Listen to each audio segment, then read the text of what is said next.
la terre, c'était le charbon. C'est Frédéric Vion qui vient de lâcher le mot. Là, Sylvie, tu vends du rêve avec cette chanson. Parce qu'effectivement, notre Tour de France, votre Tour de France des friches industrielles réhabilitées nous emmène dans le Nord, direction Roubaix. Et c'est exactement à la condition publique, c'est une ancienne manufacture de stockage. De laine. De laine. Exactement. Très bien, de textile transformé. Donc aujourd'hui en centre culturel. Vous avez passé un moment formidable, je suis sûr. Ah mais exactement. C'est pas toujours le cas. Oui. Non mais d'abord, j'ai eu, je dois le dire, un vrai coup de cœur pour ce lieu. Parce que c'est une friche industrielle que j'aime beaucoup, qui en plus a été réhabilitée par un architecte que j'aime beaucoup aussi, qui s'appelle Patrick Bouchin. Et puis l'aventure, elle est incroyable. Ce qui se passe à l'intérieur de ce lieu, qui est un lieu multiculturel, eh bien c'est extraordinaire. Pourquoi? Parce que ça crée du lien avec le quartier. Un quartier et une région. Et pas du lin, on est d'accord. Pas du lin, non, puisque c'était de la laine. Oui. Oui.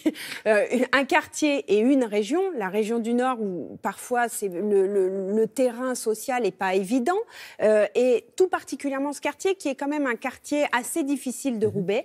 Et là, en fait, ce lieu où il y a des expositions, il y a des workshops, des ateliers où on dépose les enfants aussi pour jouer avec d'autres, un mélange multiculturel et où on apprend des choses, voilà, ça recrée du lien social. C'est exactement ça. C'est aussi pour ça que j'ai aimé cet endroit et parce qu'ils ont une exposition qui est extrêmement bien documentée. Alors, c'est sur l'habitat de demain, ça s'appelle Habitarium et ça met en regard... Derrière vos voisins, là, Fred, par exemple, c'est l'habitat de demain. Pas tout à fait. Mais non, mais vous savez que quand même, très Star Wars, 75% du logement de demain est déjà construit aujourd'hui. Parce que si on reconstruit, qu'est-ce qu'on va faire de ce qu'il y a là en ce moment? Donc la réhabilitation, comment transformer les choses avec l'énergie, avec ce qui se passe. Voilà, c'est tout le questionnement. C'est à la fois des artistes, des architectes et des designers. Regardez.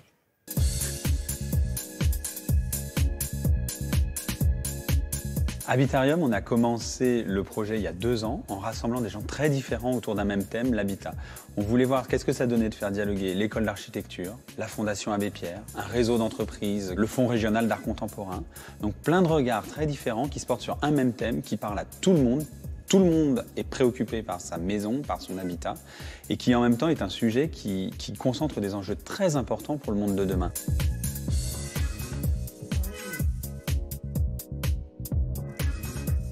À Mons-en-Barœul, il y a une grande résidence de 700 logements. On y a placé Malte Martin, qui est un designer graphique, et Étienne Delprat, un architecte spécialiste des techniques participatives, pendant plusieurs mois en collaboration avec ses habitants, pour les amener à réfléchir eux-mêmes, pour faire évoluer ce modèle des grands ensembles, et pas forcément toujours se dire qu'il faut les détruire pour les reconstruire.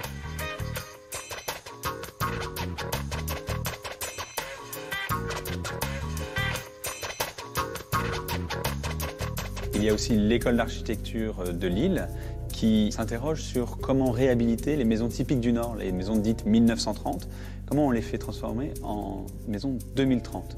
Et ça peut passer par l'utilisation de nouveaux matériaux, par des réagencements, mais il y a aussi des designers ou des entrepreneurs qui vont aller chercher des solutions autour du réemploi. Alfred Heineken constate en 1960 que dans les îles en Caraïbes, il y a plein de bouteilles de bière par terre, mais qu'on manque de matériaux de construction. Il va essayer d'inventer une bouteille de bière qui devient une brique pour construire sa maison. L'habitat, c'est aussi répondre à des besoins quand on est face à une situation de crise. Et on retrouve ça à travers plein de périodes de notre histoire. Lors de la Première Guerre mondiale, où les poilus devaient se loger parfois à l'arrière du front et aller chercher les matériaux qui étaient autour d'eux pour se construire leur logement. Grâce à l'artiste Laurent Tixador, ça nous permet d'avoir un regard moins chargé de préjugés sur ces formes d'habitat et de regarder ce qui se joue réellement quand ces gens se construisent leur maison. Il y a des collectifs artistiques comme Yes We Camp qu'on a invités ici à la Condition Publique qui créent des campings urbains dans lesquels vous venez vivre une expérience décalée dans un environnement qui ne s'y prête pas. Il y a de l'espoir et ce qui est sûr, c'est que c'est parce qu'on convoque toutes les formes d'intelligence et qu'on se rassemble autour d'un sujet qu'on peut essayer d'innover et de trouver de nouvelles façons de faire. Yes We Camp, c'est vraiment un beau concept.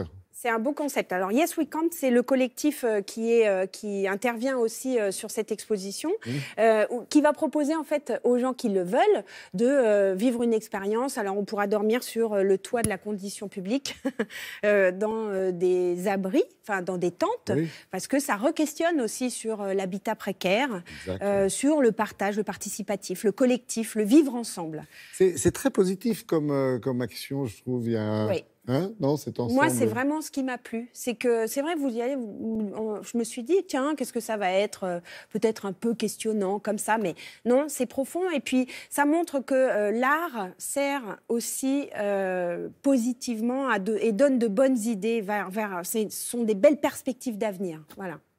Merci, madame. Merci beaucoup, Sylvie.